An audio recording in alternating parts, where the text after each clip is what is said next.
दोस्तों, अगर आप रेगुलर ट्रेडिंग करते हैं शेयर मार्केट में तो एक बात आपने जरूर सुनी होगी कि ये शेयर या ये सिक्योरिटी या ये स्टॉक आज चला गया बैन में और आप इसमें कल से ट्रेडिंग नहीं कर पाएंगे। दोस्तों, तो इसका क्या मतलब है? दोस्तों, अगर मेरे पास वो शेयर रखे हैं तो मैं उसको क्या बेच नहीं सकता? और अगर मुझे उसको एवरेज करना है, ऐड करना है, तो क्या मैं ऐड नहीं कर सकता? इन्हीं सब सवालों का जवाब देने के लिए मैंने ये वीडियो बनाया है दोस्तों, जिसमें मैं एक्सप्लेन करने की कोशिश करूंगा कि F&O बैन में अगर कोई शेयर जाता है तो क्या होता है, किस वजह से जाता है, कब वो बाहर आता है, क्या कंडीशंस होती हैं और क्या आप उसमें ट्रेडिंग कर सकते हैं कि नहीं। दोस्तों, ये सारी बातें मैं आपको इस वीडियो में बताने की कोशिश करूंगा। हाय फ्रेंड्स, मेरा नाम है हितेश सिंधु। मैं एक फुल टाइम ट्रेडर हूं। मुझे तकरीबन 15 साल का अनुभव है इस शेयर मार्केट में ट्रेडिंग करने का, इन्वेस्टमेंट करने का।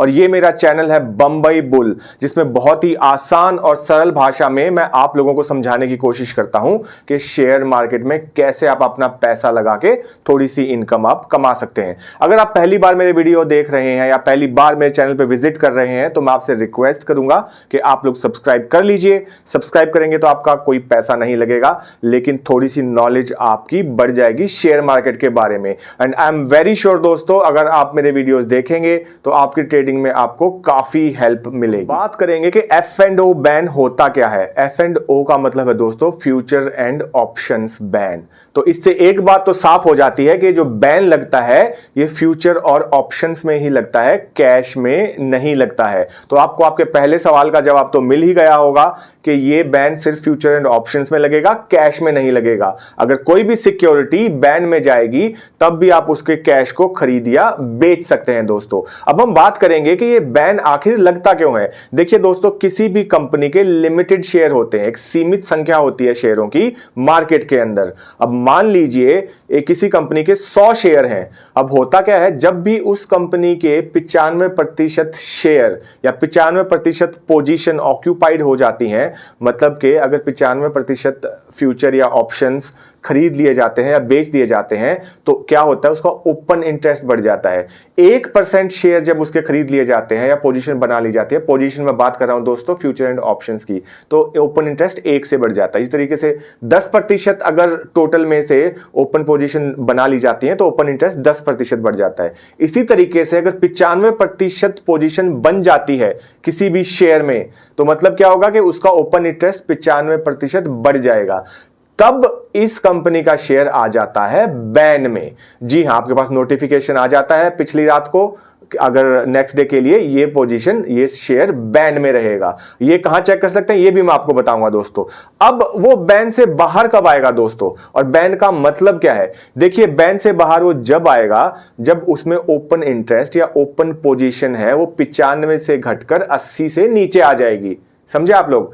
अगर वो ओपन इंटरेस्ट जो है, जो 95 को पार कर चुका है उस दिन, अगर अगले दिन या उसके अगले दिन 80 के नीचे अगर वो आ जाएगा तो ये शेयर बैन से बाहर निकल जाएगा। अगर वो 10 दिन तक 80 के ऊपर बना रहा, 92 पे रहा, 90 पे रहा, 85 पे रहा, 81 पे रहा, तो बैन में वो शेयर पड़ा रहेगा। कितने ही शेयर ऐसे हैं दोस्तों जो कि जैसे सन टीवी का एग्जांपल ले लीजिए, कितने दिन तक ये शेयर बैन में ही पड़ा रहता है। महीने में शायद 30 में से 10 दिन तक ये शेयर बैन में ही पड़ा रहता है। तो ये बात आप ध्यान से सीख लीजिए, ध्यान से समझ लीजिए कि जब तक उसकी पोजीशन ओपन इंटरेस्ट 80% से नीचे नहीं आएगा तब तक वो शेयर बैन में बना रहेगा। अब हम बात करते हैं दोस्तों कि बैन में जाने के बाद हम क्या कर सकते हैं और क्या नहीं कर सकते। जैसा मैंने आपको वीडियो के शुरू में ही बताया था कि अगर आप कैश में ट्रेड करना चाहते हैं तो बिंदास ट्रेड कर सकते हैं, कोई आपको रोकेगा नहीं, कोई आपको टोकेगा नहीं। लेकिन अगर आप नया फ्यूचर लेना चाहते हैं या ऑप्शंस में नई पोजीशन बनाना चाहते हैं तो ये आपको लिए सही नहीं होगा, आपको इस पे लग सकती है पेनल्टी। सबसे पहले तो होगा ये कि जैसे ही आप पोजीशन बनाने जाएंगे इस स्क्रिप्ट में, इस शेयर में फ्यूचर या ऑप्शन खरीदने या बेचने की कोशिश करेंगे तो आपके पास एक मैसेज डिस्प्ले होगा दोस्तों। एंजल में तो होता है, जीरोडा में मैंने ध्यान नहीं दिया। वो मैसेज ये होगा कि दिस पोजीशन या this security is in ban and you are not allowed to do trade. इसमें आप ट्रेड नहीं कर सकते। साथ ही साथ आपके पास ईमेल भी आ जाएगा कि ये वाले शेयर में आप ट्रेड नहीं कर सकते। आपको रोकेगा नहीं, अब जो आपका सिस्टम है, आपका जो ब्रोकर है या आपका जो ऐप है एंजल या जिरोधा, वो आपको रोकेगा नहीं, लेकिन आपको उसके परिणाम भुगतने पड़ेंगे दोस्तों।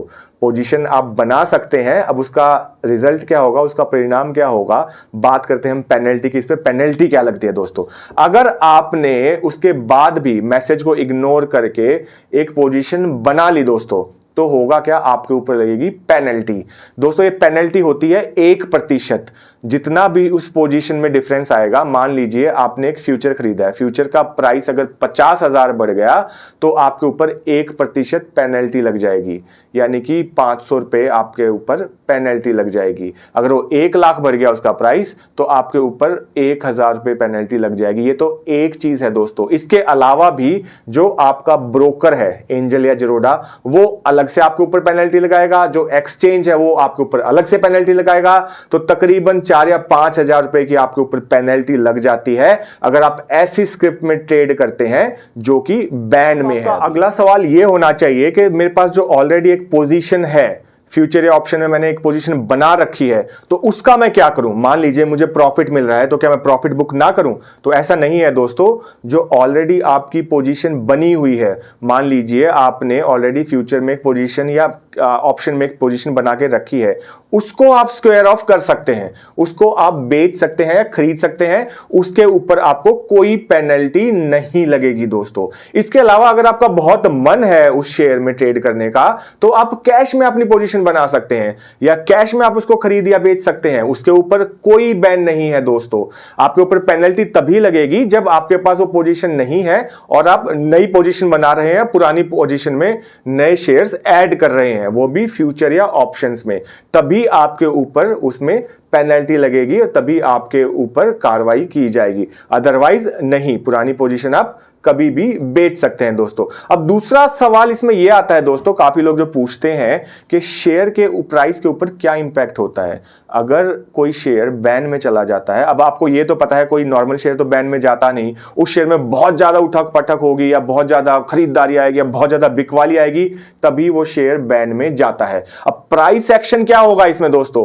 प्राइस ऊपर जाएगा कि नीचे जाएगा? जनरली जो देखा गया है दोस्तों वो ये कि जब भी कोई शेयर या कोई स्टॉक बैन में आता है, उसका प्राइस नीचे गिरना शुरू हो जाता है और उसका एक लॉजिकल कारण भी है। उसका लॉजिकल कारण ये है दोस्तों, जनरली होता क्या है, ज्यादातर लोग प्लस में पोजीशन बनाते हैं, ज्यादातर लोग खरीद के ही फ्यूचर जाते हैं, बेचते बहुत कम लोग हैं। अब होता क्या है, उनको अपना प्रॉफिट बुक करना होता है, तो वो अपनी पोजीशन बेचना शुरू कर सकते हैं। खरीद तो सकते नहीं, लेकिन जिनके पास ऑलरेडी है वो तो बेचेंगे ही, और वो उसको बेचते हैं तो शेयर का प्राइस नीचे जाना शुरू हो जाता है। हालांकि ये कोई 100% रूल नहीं है कि नीचे ही जाएगा, पर मैं अपनी ऑब्जर्वेशन आपको बता रहा हूं कि अगर बैन में कोई शेयर चला जाता है तो उसका प्राइस नीचे जाना शुरू हो जाता है दोस्तों। अब लास्ट जो जानकारी मैं आपको इसमें देना चाहूंगा वो ये, आप पूछेंगे मैं कहां जाके चेक कर सकता हूं कि कौन सा शेयर बैन में गया है दोस्तों। तो इसके लिए बहुत इजी है दोस्तों, आप मनी कंट्रोल पे जाइए। मनी कंट्रोल में जाके एक रात को 9 या 10 बजे अपडेट होता है ट्रेड टुमारो, कल ट्रेड कैसा रहेगा, उसमें सबसे नीचे जाके आप देख सकते हैं कौन कौन सी स्क्रिप्ट बैन में है। उसके अलावा एंजल ब्रोकिंग है, वो भी आपके पास एक सर्कुलर भेजता है हर रोज कि ये वाली पोजीशंस आज बैन में रहेंगी। और तीसरा तरीका ये है दोस्तों, आप जैसे उसमें ट्रेड करने जाएंगे तो आपके ऊपर मैसेज डिस्प्ले हो जाएगा स्क्रीन पे कि इसमें आप ट्रेड ना कीजिए, आपके ऊपर पेनल्टी लग सकती है क्योंकि ये पोजीशन या ये फिर ये शेयर बैन में है दोस्तों। आई होप दोस्तों आपको मेरे द्वारा दी गई जानकारी अच्छी लगी होगी। अगर बुरी भी लगी हो तो भी प्लीज कमेंट करके मुझे बताइए कैसे मैं इसको इंप्रूव कर सकता हूं। कोई आपके सजेशंस हैं या फिर कोई आपके क्वेश्चंस हैं बैन को लेके, वो भी आप बिंदास मुझे कमेंट करके कमेंट सेक्शन में मुझसे पूछ सकते हैं। इसके अलावा भी कोई और जानकारी चाहिए आपको शेयर मार्केट के बारे में, वो भी आप मुझसे पूछ सकते हैं। और अगर आपने सब्सक्राइब नहीं किया तो प्लीज आप लोग सब्सक्राइब कर लीजिए। तो मिलेंगे मेरे अगले वीडियो में, तब तक के लिए नमस्कार, सत श्री अकाल और खुदा हाफिज दोस्तों।